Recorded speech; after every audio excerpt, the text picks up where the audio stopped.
Good morning, everybody. Kyle here. Welcome to the Monday Mastermind.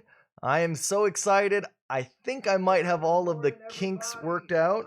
Let me just make sure I got, here we go. Yep, we are going live right now on YouTube. We're coming live on Facebook. I got green lights on everything. So hopefully today we are working, at 100%. So anyways, I'm excited today. As far as the Monday Mastermind, we are going to be doing something that I haven't done on this channel here in a little while, where I'm just going to be going over some questions and answers. I had quite a few questions come in over the last week or so. I've been, replying to some of them on email and some of them on Facebook Messenger.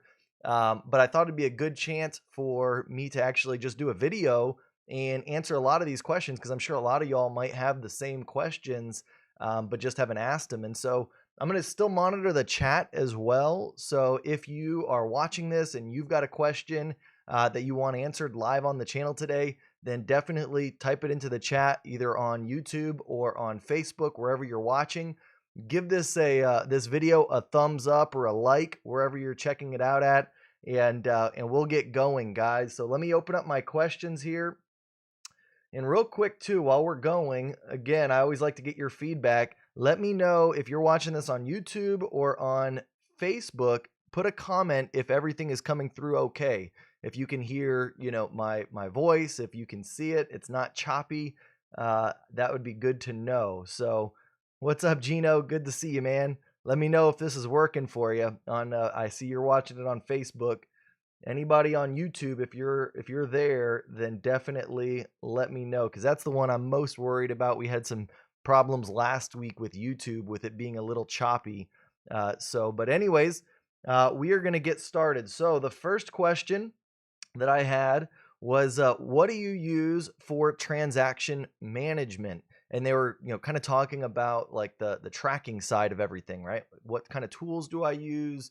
How do I view my stuff? And I actually have a pretty cool system that I think it's helped me to kind of identify. Oh, there we go. Perfect. And I'm even getting the chats coming through. If you're watching there, I got it hooked up to where when you type in text, you'll see it come in on the screen above there. So perfect. Audio and quality is perfect. Good to hear it, Gino. All right, good stuff. Glad to hear it, Amber. All right, well, good deal, guys. So it looks like Facebook, we're good. If you're watching on YouTube, I don't know how to even see the chat here. I'm going to try and refresh it real quick and see if I've missed anything on YouTube. Let's see. There we go. Let's mute it so I don't get an echo. All right. Good morning. You're clear, Kyle. Okay, perfect. So seems like at least at the moment we're working. So I had to run a direct hard line all the way across my house, my new house, run it up the side of the house, drill into my brick. And finally, I've got a hard line now coming all the way to my big office, my new office upstairs, from the actual main office, which is downstairs, which is used for our homeschool room. So had to do a little bit of finagling to get this thing to work, but I'm hoping that it's all coming through. So anyways, guys, as far as what we're going to cover today, so like I said, we're going to first start with transaction management and kind of talk about what I use. And I'm going to share my screen here with you guys so you can see exactly what I'm using here. So let's do a little screen share. There we go. All right. So for transaction management, it says I've been signed out. Let me sign in real quick. Let's say next.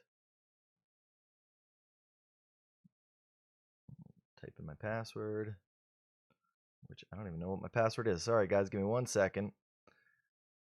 Quick little plug. If you guys don't use a password app, I highly recommend it. It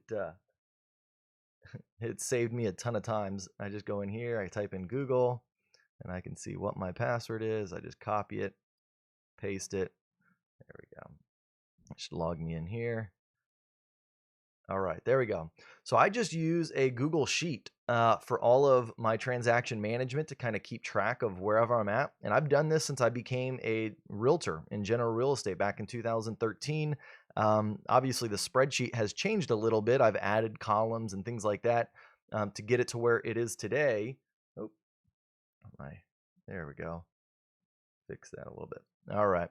to get it to where it is today. But as you can see here, I'll go over the different columns and what it looks like. But, as I do deals, I just add them into this spreadsheet here. And actually these green columns, those are calculated automatically with with just like a little formula that I've made. And so all I really have to do is just put in things like, if the deal's pending, if it's closed, the closing date, the address, the client that I'm working. Like these were personal when I sold my house and bought my house. If it's a buyer or a seller or a renter, which I haven't done a rental in a little while, but what the source is, and I try and keep my sources as minimal as possible. Of course, you could have 30 different sources, but try and lump them so that way it makes more sense. This is automatically created as far as the month, the quarter, and the year based on what you put the close date as. I even have a couple extra columns on here, and you can see that like I have agent and team, which is basically when I was running my team up until last year. I would put in here, if it was a different agent. This year, because I've gone back to as being an individual agent, everything is the Handy team, everything is Kyle Handy. So I've just hidden these columns here. Let's see what else we got. So I put what the commission percentage is, the sold price, if there's a bonus on it or not, right? And then automatically it's going to calculate what the total commission is. I put in there if I have a client rebate or any other type of rebate, like sometimes you got to, pay for something, right? Random.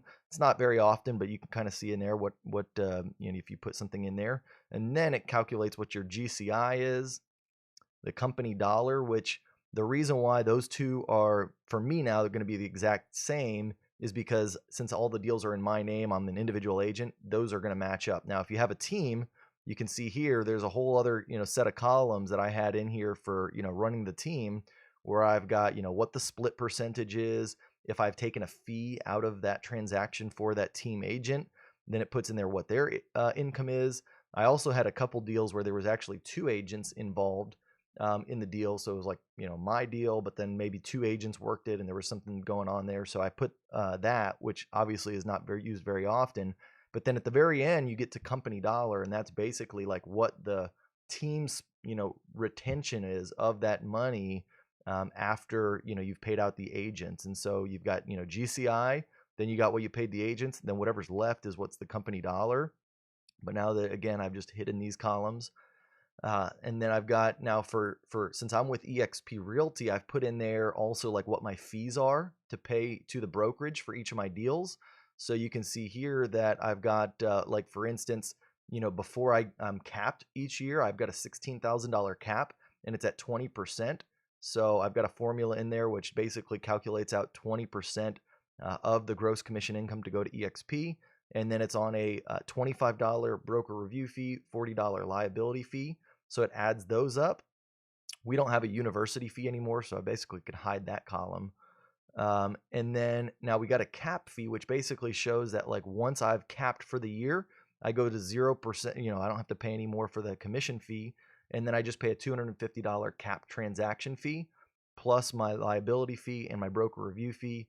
That liability fee drops off after $500. So then and this is all kind of manual. Like I'll look in here and see like once I've paid up to $500, then, obviously it goes to zero. This is at $250 for the next 20 deals. And so, I just look at it like that. The other cool thing about this for me particularly is you can set goals. Like, obviously I just put down here, like one of the goals with my brokerages is to try and hit Icon Agent.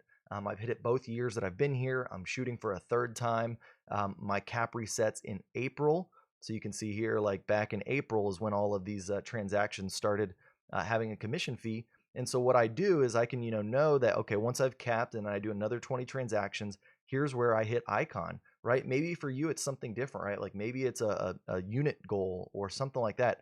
Put it in like a green line and, run it across the board here. So you can kind of see like, visually how many more deals you need to hit until you get to that number, right? So that's what I do there. I think that's super helpful for me personally. And then over here, so now like once you got all your fees squared away, and of course you can edit this if you're not at eXp, if you're at a different brokerage, feel free to delete, these columns or, just change them to whatever you need. But then I also get stock in the company, right? Like every time I do a deal, I can take 5% out of my commissions, which comes out of the GCI. And so I've got a deal in here which basically says they take the GCI, they subtract out all of the fees, then you multiply it by 5%. Not the EXP fees. This is actually these are for like if I had agents, or like if I had a rebate, a buyer rebate, those types of, they're not really fees, but those types of negatives on the transaction, then it basically takes the 5% out from that. And so I have that column calculated here. Level 2 and level 3, this is something that I used more again when I had my team. I liked to calculate. I said level 2 income was anything that I made from my team agents. Level 3 income was anything that I made from my own personal production. And that was a core kind of thing. That's not as helpful anymore because, again, now all of my deals are level 3 as far as, because they're all in my name as an individual agent. And then I've got one last column here for transaction management fee, which is basically a fee that I pay to my transaction manager for managing the file. It's $350 per deal. And then lastly, I get what goes into my RBFCU account, my Randolph Brooks account, right? So like that's why I have that there. That's the final number. That should match up with whatever it is that's directly deposited into my account. And so I can do a kind of a quick check on that. Lastly, I've got, who the referrer was, if it was a referral deal, right? I have got that in there. And then any kind of notes about the file, that I, if it was something weird happened or whatever like that, I can put that in there. So anyways, that's kind of what I use for my transactions. And the cool thing is so, obviously this is where I just input the data. And then I've got a couple tabs on here that basically show, here, let me close this out, close that out. So I've got a couple tabs on here that, as you can see here, it's basically calculating all of my production over the years, right? So I can see exactly how much production I've done. And this is filtered right now towards just my personal transactions. So like if I come over here, I can actually modify it. If anybody's used a pivot table inside of like Excel or something, it's, pretty simple to create this, and it's pretty simple to edit it. My computer's freezing up. Give me 1 second, guys. Okay. All right, there we go. So like, for instance, I have in here, filtered by just my deals. So if I wanted to, I could select like back in, 2017 and 2018 when I had my team. If I click that on, you can see all the numbers change here, right? And then I can see my total volume, my total GCI, what I made from the team, what I made from my personal production, and, then add it up all together, what it equaled as far as company dollar, and then what actually ended up hitting my RBFCU account. And so it's pretty interesting to be able to see all this, these numbers like that.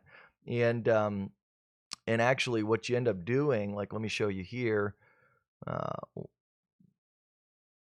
This is running really slow, guys. Sorry about that. I don't know if it's a Google issue or what, or maybe it's just because I'm streaming it. All right, but either way, so you can basically, track your production and see how many units you've done, your volume over time. You can even break it down by quarter. So a lot of times people will ask me like, how do you create those income reports on your channel? And a lot of it comes from, being able to have this type of insight into my business. Yeah, this is just froze up. Let me reload it.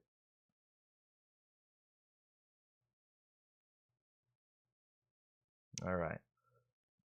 So you click on that. So if I clicked on like 2019, that little plus sign right here, I'm going to open it up, and you can see by quarter exactly like, and even by month what I'm looking at, right? So like here's the first quarter, January, February. Here's the second quarter, April, May, June. I didn't have any March deals. Third quarter, fourth quarter, all that. I can also toggle on and off my my pending versus closed deals. So like if I just want to look at just what's closed, I can do that. If I want to look at just what's pending right now, so I kind of know like what finances I have coming to me in the coming months, I can do that as well over here. And then what I like to do, you may have noticed over here in my backlog is, and it's, again, I think it's running really slow right now, I think because of the streaming. But if I go back to the backlog, one thing you'll notice is that I've got transactions in there that are neither pending or closed. And that's basically a listing that I have that's not under contract. I like to put that down there just because I do know that once that thing gets a contract, like, hey, it is going to be pending. But obviously, if it busts out or I don't sell it or the seller cancels, then I can just delete it from my report. Yeah, page unresponsive. We'll go ahead and exit that page. Yeah, I don't know what's going on with Google Sheets. I think everything else is running smooth. It's just Google Sheets is running really, really slow. I'll try and reopen it.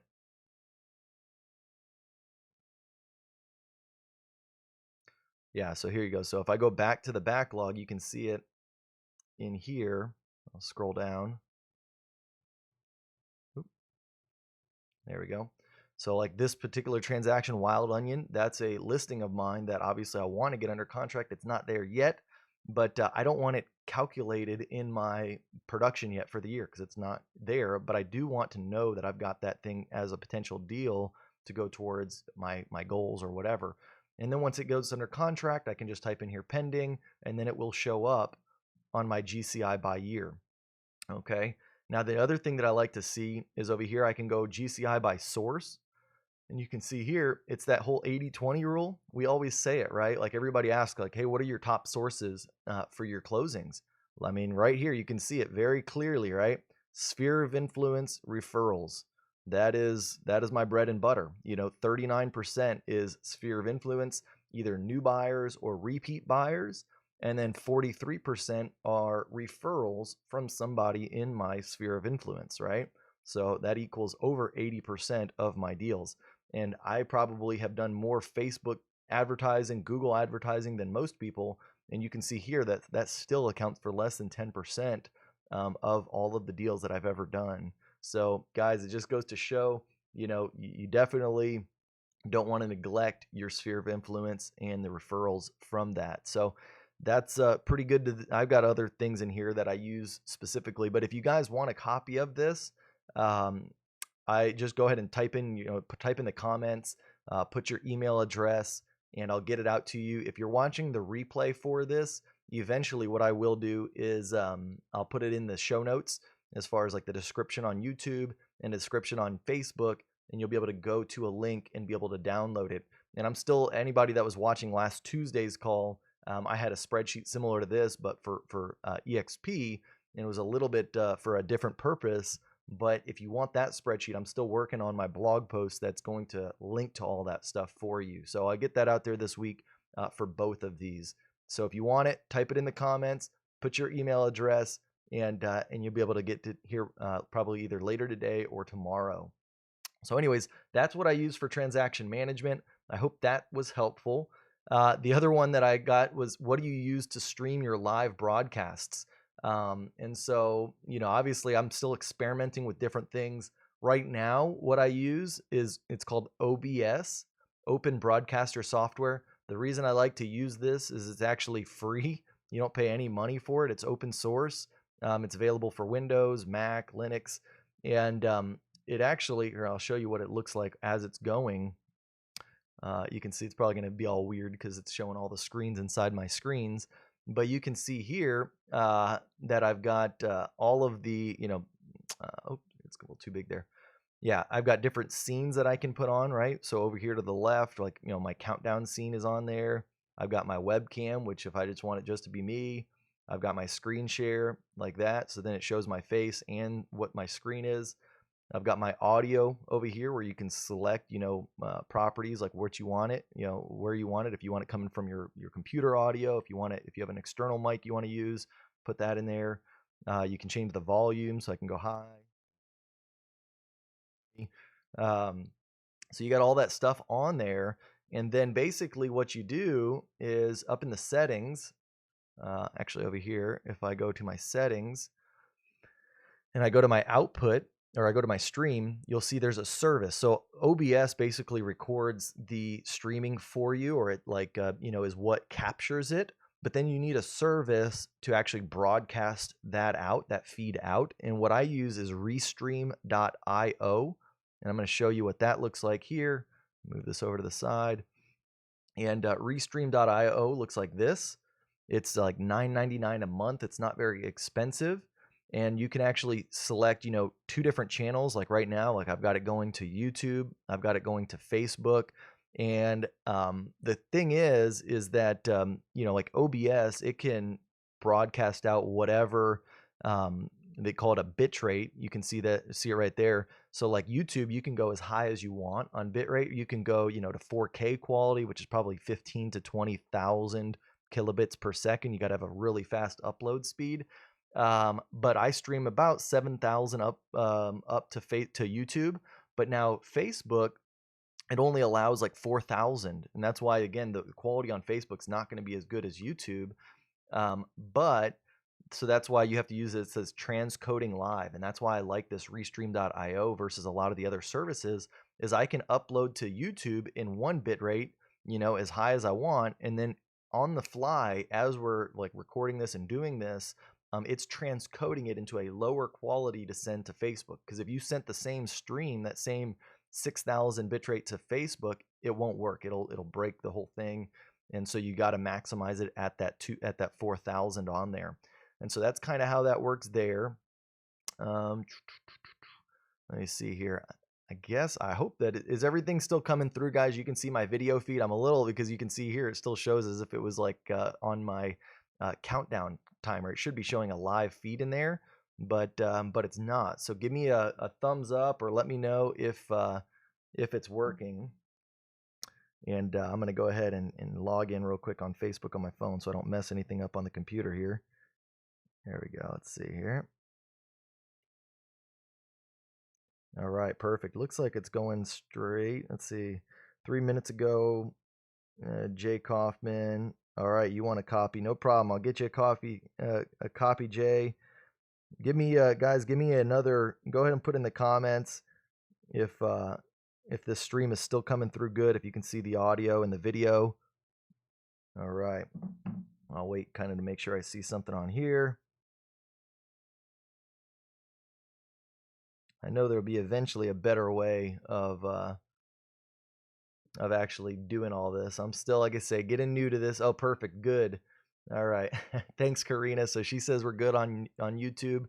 Looks like we got, that's the other cool thing too about Restream, is that it shows you right there. You got 19 viewers on YouTube. You got 5 viewers on Facebook as we go. So that's kind of a cool thing. And then also, again, you can see that little chat that pops up right now. Yes, coming through on Facebook there. So that's good. So, all right, cool. So we're still up and running. Everything is going good. You can kind of see, again, Restream.io is what I use for my live broadcasts, $9.99 a month. They've got other ones where, you know, if you wanted to use like more than one YouTube channel, more than one Facebook account, you know, you can do things like that, but then you have to pay more money. For me, you know, it's fine. I just, you know, do the kind of the basic account and everything works really well. So let me see here. If I go over to the chat, if I can, hopefully I don't mess anything up here. No, I'm not going to do all that. All right. So anyways, that's what I use, OBS and Restream.io. All right. The next one, what do you use to edit photos? So a lot of people know that, you know, I do a lot of stuff with, you know, video and photo, and I've got, you know, my professional camera and all that. And oops, let's see here. Make sure I didn't pause. All right. And what I use is I actually use Apple Photos. So for instance here, I mean, you can see on Apple Photos, this is just, you know, kind of what I use now most recently. I still also use Lightroom Classic. So I use both. Apple Photos, though, has been more lately just because I've got that new iPhone 11 Pro, and I've been basically just using that for most of my pictures. I mean, it takes amazing photos. It's obviously not the same as a you know, as a DSLR, but it's pretty darn close. Like, I mean, if you look at like this picture here, you know, that was taken with my new iPhone, and there's a lot of settings that you get within Photos just on your Mac to be able to edit them now. Like, they've redone this whole entire app to where you can add like vignettes. Like, these were all taken with my iPhone as well. You can go in here. It's not going to let me edit it quite the same way because it hasn't downloaded the original photo yet to my Mac. Yeah, see, it won't let you do that. But I usually do my editing on my phone anyways. But unless it's a DSLR, if I'm taking a picture with my Sony, then, you know, of course I upload it into Lightroom, and then I edit all the photos through Lightroom. I export them, and then I import them into Apple Photos, so that way I can get them on all of my devices. So like for instance, let me just go up here so you can see, let's see, where was it? Like these pictures here, these were obviously taken through my DSLR. I do all the editing for these in Lightroom. I export them to a JPEG file, and then I bring that into Apple Photos. So that way I can get it on my iPhone, I can get it on my iPad, it's on my Mac, all that good stuff. So one other thing too, if you look at my preferences, I go to my iCloud. I download the originals to this Mac. That's only if you got, like, I've got an external hard drive on here that has up to 10 terabytes of data, so I can put all my originals on the Mac, so it's a little bit faster. But then also, if you're just using a laptop and you don't have a lot of space, and you probably want to use the optimize your Mac storage, so it's not filling up your computer. Just a little helpful tip there. So, all right. The other question that came through was, how do you hire virtual assistants? So I think on one of my last blog posts, I put on there that, I've got 2 virtual assistants that I'm working with right now. I use Upwork. I don't know if anybody's familiar with it, but it's super simple to use. You just create an account for your Upwork, and then you can, post a job, or you can actually just, find freelancers, like search for what you're looking to accomplish, and do that. So for me, like recently, I was looking for somebody that would build backlinks to my website, and so I created a job post. Right, I put backlink builder. Let me click on it here.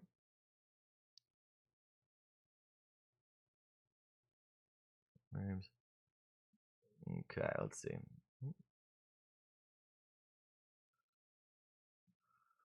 Yeah, I had a transcriptionist as well. So for those of you that don't know, I'm working on getting a podcast out there, and so I basically am working towards getting all my videos from YouTube transcribed into a blog post, which actually I need to change that title. I actually haven't posted this one yet, but where they're going to take all of what I talk about and then transcribe it into a post, get all the text there. I'm going to use an editor that's going to then edit that, so that way it actually like has headings and it looks a lot nicer than just straight up text. Yeah, that's not working either. Man, Google Chrome is just not happy with me today. I'm going to go ahead and exit that page. At least the stream is coming through, but you can see now all my problems that I'm having. But yeah, if I click on this, let's see, we'll give it one more chance to work here. There we go. So so basically you can see my job post that I created, right? Looking for an experienced backlink builder, reach out to high authority site owners within the real estate industry on my behalf and build links back to my website, right? And then basically I just took this from, other job descriptions, like of things that I would want them to do. As I was looking at what other job posts were out there, I could pick and choose from some of that stuff and copy it into my job post. And then I posted it, how many people or how much time do I need? Less than 30 hours a week, more than 6 months as far as the time frame of how long I'm going to use them for. And then I'm looking for beginner amounts of help, intermediate, experts. I was looking for intermediate because I knew that what I was willing to pay wasn't going to be, going to get experts in backlink building, but I also knew that what I needed was probably not going to be the hardest amount of work. It's pretty much just monotonous, going through, reaching out to people, and getting backlinks built for my website. But this could be for anything, right? Like if you just needed to hire, let's just say, just a regular virtual assistant to do, anything that you might need, data entry, anything like that, you could actually just type in here instead of actually having to create a blog or a job posting. You can say, type in there virtual assistant. Right away, it's going to hire, just have a box for US only. I usually turn that off. I don't do most of my hiring from the US. I find that, I get a really good worker, somebody that works very hard, and they, really appreciate the work, and from, other places. So I open it up. If they end up being from the US, that's fine.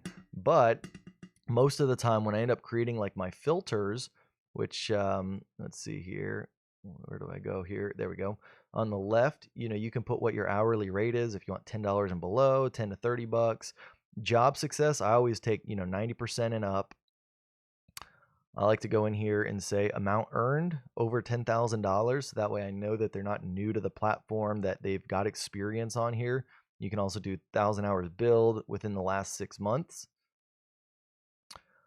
And then English level, I've never had really any success with that, so I don't use that very often because I've put in there fluent and they're not usually that fluent in my opinion. I would say they're more conversational most of the time if you're hiring from out of the country. And so, I mean, you might put, basic and then they're conversational, fluent and they're conversational. So, I don't think I've really had good success with that. But anyways, once I've done that, you can see here that now I still have, it kind of filtered there. If let's just say I want $10 and below. Nope, now it's not going to work. So anyways, that's what you can do. You can put in your virtual assistant. You can, oh, there we go. All right. You can hire them straight off the spot if you wanted to. I don't usually do that. You can invite them to a job posting if you already have a job posted and you want to specifically have them go for that one. Or you can just send them a message, right? Like if I wanted to go in here, I can click on this guy here, and I could invite him to a job, which it'll say here, choose a job. You can create a new job and invite him there. That way, if you don't already have one created, or again, you can just send him a message, which, let me see here. I forget how, it doesn't show it on here, but I know that you can send messages to people and then just ask them like, hey, here's what I'm thinking about doing. What's kind of your, um, experience with this, get kind of their feedback. And then I also will have them on Skype and just actually see them face to face, kind of get a feel for what their, experience is, their, in their speaking level as far as, are they, fluent speaker of English? Cause I mean, that's the biggest thing. And then how much time do they have available to dedicate to this? So obviously Google's all messed up right now. So we'll skip all that. But that's pretty much it. That's what I use for hiring virtual assistants. I mean, you can find anything on there. You can get people that will do all sorts of work as far as doing kind of like image stuff for you, like if you need Photoshop work or just anything to do with like logos, things for your website. If you want people to post blog posts for you, pretty soon, like that's somebody that I'm going to be looking for, because it does take a lot of time to optimize these blog posts and to write the keywords out and all the headings and stuff like that. Basically all I want to do, because my goal is to get in the next, I guess it's the next 30 days, is I want to get 15 blog posts out there. So that's one every other day. And so to do that, it'd be a lot easier if I could just type out the blog post and then have somebody else kind of edit it, as far as putting headings in there, optimizing it, putting keywords, putting tags, and actually posting it to my blog. I think that'll save me a ton of time when I can just really just crank out, the words, the text, and then have somebody do the rest of it. So I'll be looking for somebody to do that on there. But yeah, I mean, as far as, just anything you really could need, even like building a website, there's people like I actually used a gentleman probably about 5-6 months ago to build out my website.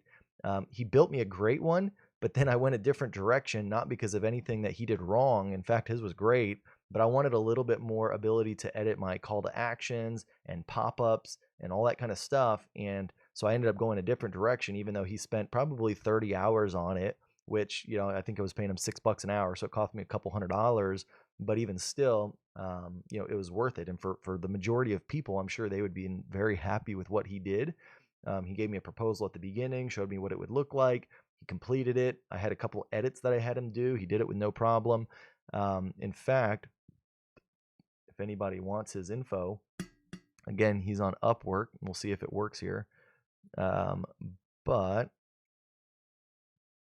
yeah, let's see. This was, yeah, I think it was not him.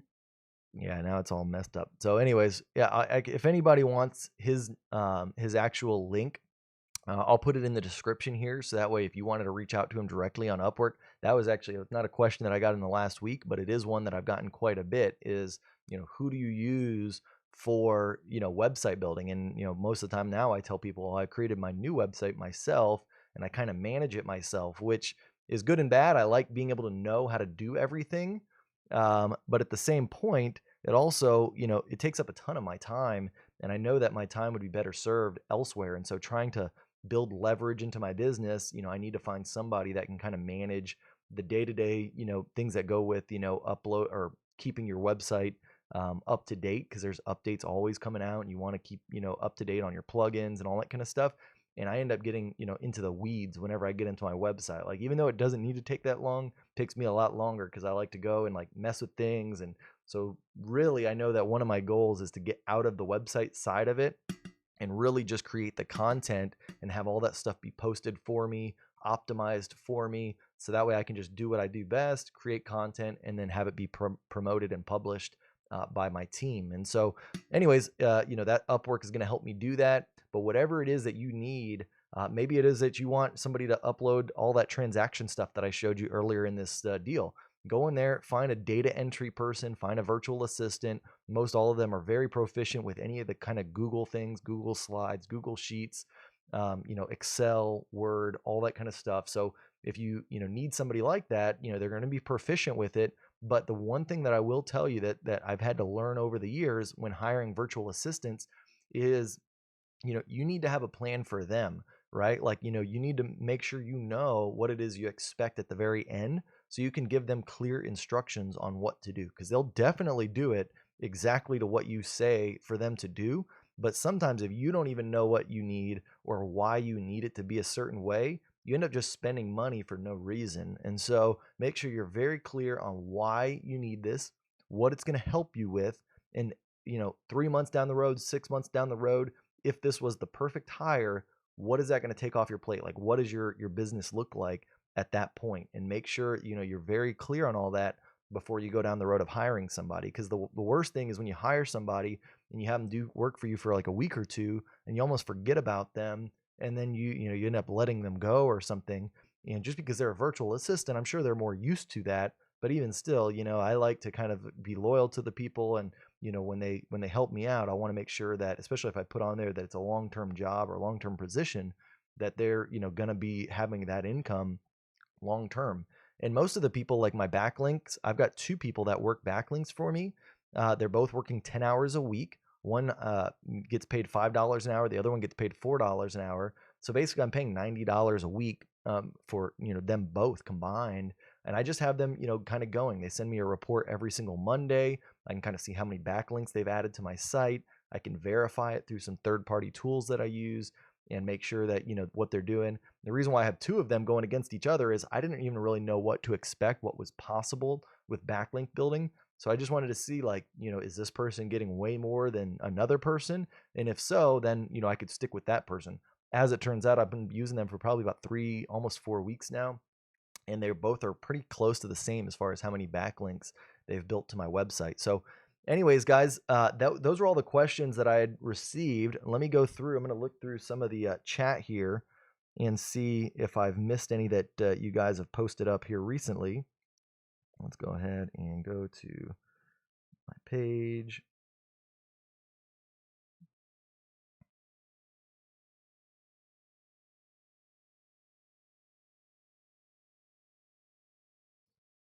All right, let's see here. Okay, so we got a couple questions. Let's see. So, do they do ISA work? Absolutely. Yep. David, I actually that was somebody that I had used back when I was setting or doing a lot of stuff through Facebook and Google. Is I did have an appointment setter, is what they were called. When I did the search for them. I'm sure you could do inside sales agent as well and find people that are titled as that. And just, yeah, and absolutely have them, you want to have scripts, you want to have, what your goal is for them, you want to test them, get them on Skype, get them on a phone call to you. And by all means, yeah, there's tons of people that are on there that are willing to do that. But yeah, make sure that you're very clear on what you expect out of them as far as them being your inside sales agent. They were extremely helpful because I hate to say it like this, but even the agents that we had sometimes like wouldn't call people in the first 5 minutes. Maybe they're busy, who knows what it is, right? But if you hire somebody and they're on call for say 8 hours a day, 10 hours a day, or whatever for you to make calls, they'll call the people within the first 5 minutes without fail. Like they were very consistent. And so I loved, using them for that. And then the times that they weren't making outbound calls, or they weren't, making calls to new leads, like brand new leads, they were going back through the database and making calls through that way. And you can use programs, that are made for, making a lot of phone calls. I'm drawing a blank here, but the one that I mainly used Let's see, multi-line dialer.